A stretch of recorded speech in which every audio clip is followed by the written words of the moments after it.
Сәлем баршаңызға, менің каналыма қош келдіңіздер. Бүгін осындай әдемі болып шығатын маркатша салаттың рецебін ұсынғым келеді. Өте дәмі ерекше шығады. Осылай жуылып тазаланған сәбіздерімізді орташа көзді үккіштен өткіземіз. Себебі ірі таңдасаңыз, сіздің сәбізіңіз өлмеуі мүмкін, және де жеген кезде бір қыртылдап тұруы мүмкін. Сол себепті осылай орташа көзді таңдаймыз. Барлығын жақсылап өткізіп аламыз. Өткізіп болған соң, үстіне енді біз керекті дәмдеуіштерді саламыз. Тұз саламыз, және осындай кристаллик саламыз, және қант саламыз. Осындай сәбізге арналған, салатқа арналған дәмдеуіштерді саламыз. Мен екі түрін пайдаландым. Осындай чим-чимнің морковқа арналған түрін, және де қарапайым простой түрін пайдаландым. Содан соң үстіне бір қасық уксус құямыз. Барлығын жақсылап араластырып аламыз. Қолымызбен барлық жерін дәмдеуіштерімізбен сіңу үшін осылай қолмен араластырыңыздар. Себебі қасықпен араластырсаңыз, бір жеріне тиюі мүмкін, сәбізіңізге толық араласпауы мүмкін.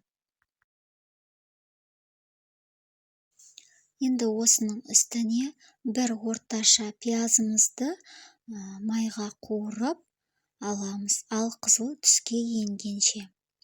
Осылай қуырып болған соң, осының үстіне бірден ыстық күйінде салатын боламыз. Егер сіз пиязды ұнатпайтын болсаңыз, пиязын салмай, тек ыстық майын құйсаңыз болады. Міндетті түрде осылай жасаңыз, себебі сіздің сәбізіңізге ерекше дәм береді. Және престелген осындай сарымсақтарымызды саламыз. Сәбіз салатымыздың дәмі ерекше болып шығу үшін бірінші қант, екінші сарымсақ, және үшінші осылай күйдірілген ыстық осындай майымыз. Осы үшеуін дәл осылай жасасаңыз, міндетті түрде сіздің сәбіз салатыңыз өте әдемі, дәмі ерекше болып шығады.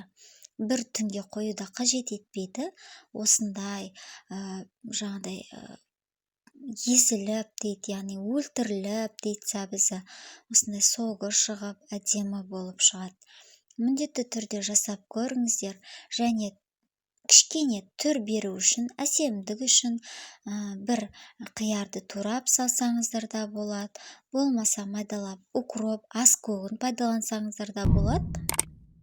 Ас болсын, каналға тіркеліп, лайк басып, пікір қоюды ұмытпаңыз.